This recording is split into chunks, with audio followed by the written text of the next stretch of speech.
আসসালামু আলাইকুম রহমতুল্লাহি ওয়া বারাকাতুহু। আলহামদুলিল্লাহ ওয়া আসসালাতু ওয়াসসালামু আলা মান লা নাবিয়্যা বা'দাহু। আউযু বিল্লাহি মিনাশ শাইতানির রাজিম। বিসমিল্লাহির রহমানির রহিম। মুহাম্মাদুর রাসূলুল্লাহ ওয়াল্লাযীনা মাআহু আশিদ্দাউ আলাল কুফফারি। আজকের বক্তব্যের বিষয় হলো মুহাম্মদ সাল্লাল্লাহু আলাইহি সাল্লামের উম্মত কারা, সে সম্পর্কে কোরআন এবং হাদিসে কাদের দিকে ইঙ্গিত করে সেটি আজকে এখানে অবস্থান করব। যে আয়াতটা তেলাওয়াত করেছি ৪৮ নম্বর সূরা আল ফাতাহা, আয়াত হচ্ছে ২৯। সেখানে বলতেছে মুহাম্মদ আল্লাহ রাসূল সাল্লাল্লাহু আলাইহি সাল্লাম আর তার সঙ্গীরা কাফেরদের প্রতি কঠোর এবং নিজেরা পরস্পরের প্রতি সহানুভূতিশীল।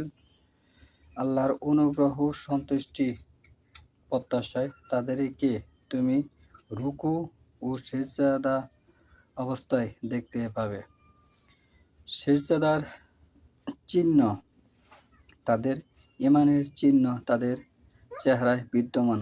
তাদের এমনই বর্ণনা আছে তাওরাতে আর ইনজিলে।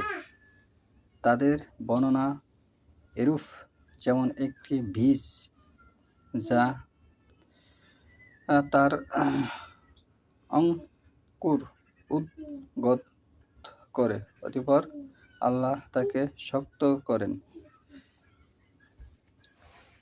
তাহলে এখানে যে কথা বলছে ওয়াল্লাযীনা, যারা মাআহু মিনসুর মা ইনসুর হাফিসু মাআহু সঙ্গী সাথী, যারা মুহাম্মদ সাল্লাল্লাহু আলাইহি ওয়াসাল্লামের সঙ্গী সাথী, আশিদ্দাউ তারা কঠোর শক্ত, আলাল কুফফারি কাফেরদের প্রতি।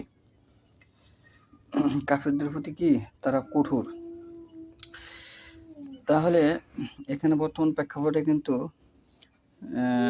ফিলিস্তিনে এবং পৃথিবীর অন্যান্য রাষ্ট্রে মুসলমানের উপর অনেক নির্যাতিত হচ্ছে, কিন্তু অপর মুসলমান কিন্তু কোনো প্রতিরোধ করছে না। তাহলে এখানে কিন্তু এই আয়াতের যে কঠোরতার কথা বলা হয়েছে সেটা কিন্তু হচ্ছে না।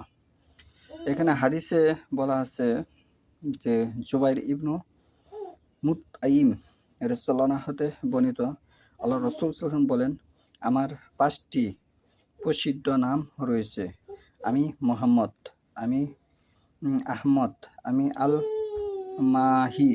আমার দ্বারা আল্লাহ কুফর ও শিরককে নিশ্চিহ্ন করে দেবেন। আমি আল হাসির, আমার চারপাশে মানব জাতিকে একত্রিত করা হবে। আমি আল আকিব, সর্বশেষে আগমনকারী। আমি সে হাদিসটা তেলাওয়াত করেছি সহিহ বুখারী ৩ নম্বর খণ্ড ৩৫৩২ নম্বর হাদিস, ৩৫৩২ নম্বর হাদিস।